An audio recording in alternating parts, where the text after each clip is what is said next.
बहुत सारे paid collaborations होते हैं, हमारा किसी भी तरीके का कोई पेड कोलैबोरेशन नहीं है, हम रैंडमली आपसे मिल रहे हैं, राइट? तो आपने किस बेसिस पे इसको डिसाइड किया? डिसाइडिंग फैक्टर्स बताओ। जो है कई कॉलेज होती है जो सिर्फ फैकल्टीज को सपोर्ट करती है, स्टूडेंट की नहीं सुनती। यहाँ पे स्टूडेंट फैकल्टी दोनों इक्वल है। Balance। अगर टीचर कुछ गलती करेगा, स्टूडेंट के पास राइट टू आरएमएस है। तो सबसे पहले मुझे आप ये समझाओ कि आज जो इंडस्ट्री डिमांड कर रही है जिन स्किल्स की, तो एलपीयू ने इंडस्ट्री की डिमांड को अपने सिलेबस में किस तरीके से सिंक किया हो? कोडिंग कल्चर कैसा है एलपीयू का?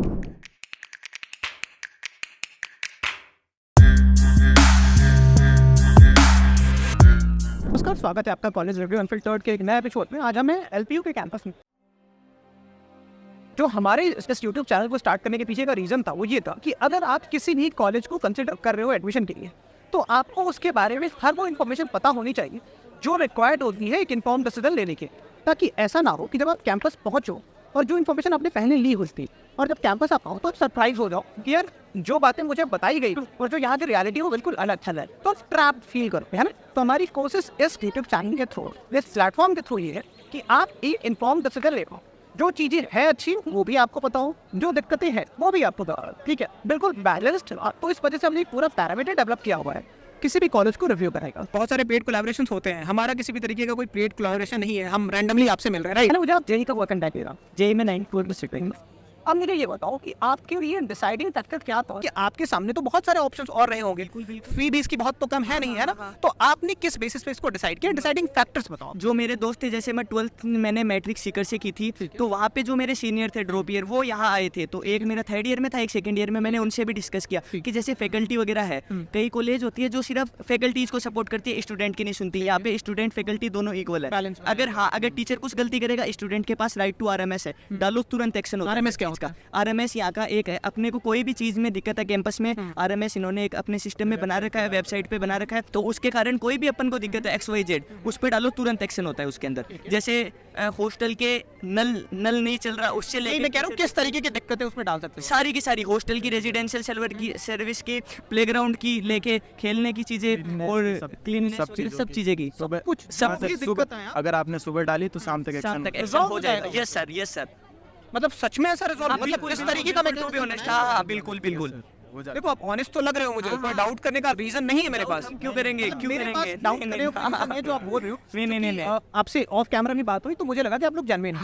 हाँ। क्योंकि कोई ऐसा ना हो कि कोई बच्चा ना गलत इन्फॉर्मेशन लेके आ जाए। नहीं, गलत की बात कोई नहीं है। ठीक है, चलो अब एक अगले सवाल पे आते हैं। आपने डिसाइड कर लिया, ठीक है, एडमिशन लेने के लिए।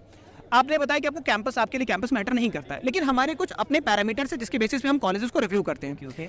पहला पैरामीटर ये है कि अगर आप आज इंडस्ट्री की रिपोर्ट्स को उठा के देखो, बीटेक ग्रेजुएट्स की हालत जो है आज बहुत बुरी है, बेरोजगार बहुत ज्यादा। तो इंडस्ट्री ये कह रही है कि हमें स्किल के लोग ही नहीं मिल रहे हैं जो बीटेक करके निकल रहे हैं, जिनको हम जॉब दे पाए।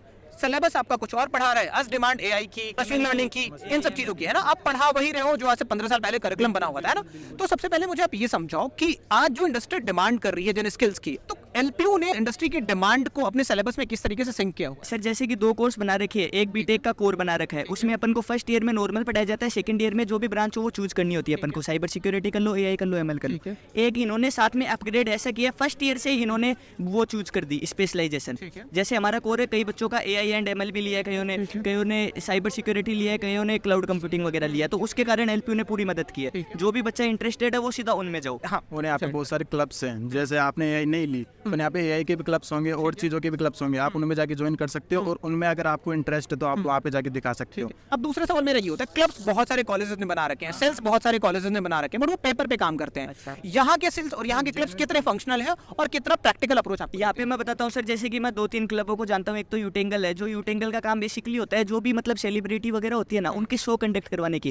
अभी से 15-20 दिन पहले परमेश्वर आए थे, उससे पहले सतिंदर सरताज आए थे, तो ये क्लब ने कंडक्ट कराया था। उसमें यूनिवर्सिटी का कोई रोल मॉडल नहीं था। जो क्लब के मतलब एडमिन होते हैं, वर्कर वगैरह, फर्स्ट ईयर 2nd ईयर, उन सब ने ही कॉन्ट्री वगैरह करके वो क्लब का करवाया था, तो सारा काम उनका था। अपन को मार्केटिंग भी सीखने को मिलती है, प्रमोशन कैसे करते हैं वो सीखने को मिलती है, आउटरीच सीखने को मिलती है, कैसे अपन पिच कर सकते हैं जिनको बुलाना है, हर चीज सीखने को मिलती है क्लब में जाने के बाद। जैसे एक और क्लब है कोड ब्रेकर्स, वो बुलाते हैं टेक्निकल लोगों को, जैसे अमन दत्तरवाल हो गया, ये सब हो गया, उन सबको बुलाते हैं। जैसे अलग अलग क्लब्स है, वो अलग अलग चीज़ों के लिए बनाए गए हैं, जैसे कोई एंटरटेनमेंट के लिए, कोई किस चीज़ के लिए, तो सर ऐसे बुलाते हैं, और क्लब जेन्युइन में काम करते हैं। यहाँ पे, और बच्चे ही ऑर्गेनाइज करते हैं और बच्चे ही घर चलाते हैं। बस एक 4th ईयर में होता है, वो हेड बॉय होता है और वो उसके अंडर में सब काम करते हैं। तो हम भी 4th ईयर में जाएंगे तो हमारे अंडर में भी सब काम करेंगे। कोडिंग कल्चर कैसा है एलपीयू का? कोडिंग कल्चर ठीक है बेसिकली, मतलब एवरेज है सबके अलावा, Average है। एवरेज है हाँ सर। पहले ईयर से कौन कौन से प्रोग्रामिंग लैंग्वेजेस सिखाए जाते हैं? पहले ईयर से मतलब एक तो INT है, उसमें पाइथन सिखाया जाता है, फिर पहले अपन को सिखाया जाता है HTML CSS, बस ये बस इतना ही? यस सर, फर्स्ट ईयर में। सेमेस्टर में, सेकंड सेमेस्टर में आते हैं फर्स्ट ईयर में फर्स्ट सेमेस्टर में सी और एडवांस जावास्क्रिप्ट और ये सब आती है, और फिर सेकंड सेमेस्टर से अपना आगे का जो भी चीज़ अपने को इंटरेस्ट हो वैसा हो जाता है। अच्छा, मैं कुछ बच्चों से बात कर रहा था, रैंडमली बात कर रहा था, तो उनसे मैंने पूछा कि यार जो आपको सिखाया जा रहा है, आप कॉन्फिडेंट फील कर रहे हो कि अगर आपको इंडस्ट्री में इंटरव्यू देने हो या कोडिंग करना हो तो आप कॉन्फिडेंट फील कर रहे हो कि आप कर लोगे? तो उनका ये कहना है कि जिस तरीके का सपोर्ट सिस्टम मिलना चाहिए वैसा नहीं मिल रहा है, हमें यूट्यूब पे कुछ ज्यादा डिपेंडेंट रहना। बिल्कुल बिल्कुल बिल्कुल, ये बात बिल्कुल सही है। यूट्यूब पे डिपेंडेंट होना था, मैं खुद भी यूट्यूब से ज़्यादा पढ़ता हूँ। अच्छा, हाँ बिल्कुल। बट ऐसा क्यों है? मतलब पैसा आपने कॉलेज को दिया है ना, तो ऐसा क्यों है कि आपको यूट्यूब पे डिपेंडेंट या किसी दूसरे तीसरे प्लेटफॉर्म पे डिपेंडेंट रहने की? देखो सर, वो तो बात टू बी ऑनेस्ट, हमें यहाँ आए हुए मतलब 2.5-3 महीने बेसिकली पढ़ाई हुई है, तो उनमें टीचर वगैरह पढ़ाते हैं, फिर हम जाके यूट्यूब से वगैरह पढ़ते हैं, तो हमारा साइकोलॉजी ठीक चल रही है। अगर आगे आने वाले टाइम पे इन्होंने कुछ इंप्रूव किया तो ठीक है, नहीं हम इसके खिलाफ एक्शन लेंगे। और सेकंड ईयर वाले बच्चों से बात होती है या सीनियर से बात होती है? सीनियर से बात हो रही है, तब सभी यूट्यूब के लक्ष्य पढ़ रहे हैं। हाँ मतलब जो प्रैक्टिकल एप्लीकेशन है वहाँ पे कहीं ना कहीं और इम्प्रूवमेंट की जरूरत है। हाँ बिल्कुल बिल्कुल, टू बी ऑनेस्ट हाँ, इम्प्रूवमेंट की जरूरत है। तो ठीक है, हाँ। बट जो प्रैक्टिकल एप्लीकेशन कैसे होता है, जो चीजें आप पढ़ रहे हो, हाँ, उस पे थोड़ा और फोकस किया जाने की जरूरत है। Practical in the sense in the form of coding only. बाकी जो हमारे इलेक्ट्रिकल अप्लायंसेज है वहाँ पे प्रैक्टिकल वगैरह सब होते हैं वहाँ। और सर क्लास है PES है ना, उसमें पर्सनल डेवलपमेंट का सिखाया जाता है। अगर आपका इंटरव्यू तो आपको कैसे बात करनी है, ये सब सर ये बहुत अच्छी चीज़ है जो हमें इस कॉलेज में सिखाई जा रही है, क्योंकि बहुत इंपॉर्टेंट है वो सॉफ्ट स्किल्स होना। यस सर, सॉफ्ट स्किल की क्लास है, वो हमारे फर्स्ट सेम में होती है, उसमें अपन को हाँ फर्स्ट सेम से सेकंड में फिर जाके इंग्लिश आ जाती है, और उसके बाद हार्ड कोर में आ जाता है सॉफ्ट स्किल्स, और उसके बाद जो प्लेसमेंट ड्राइव्स होती है उन सब की प्रैक्टिस करवाई जाती आप लोग कॉन्फिडेंट फील कर रहे हो? मतलब अभी जब आपकी क्लासेस हुई फर्स्ट सेम की, जब आप लोग आए थे तो बिल्कुल अनपॉलिश्ड होता है एक स्टूडेंट, है ना, तो ये जो सॉफ्ट स्किल्स की क्लासेस होती हैं उसमें डिफरेंस क्रिएट हो रहा है, मतलब फील कर रहे हो? इसमें जैसे हमें लिंक्डइन का अकाउंट वगैरह बनवा दिया, कैसे पिच करते हैं वो चीज़ें सिखा दी, हमें GD के बारे में नॉलेज बता दिया। जैसे अपन NDA का, मैंने NDA भी क्लियर कर चुका हूँ मैं, पर हाँ NDA का इंटरव्यू नहीं हो पाया था, SSB था मेरा,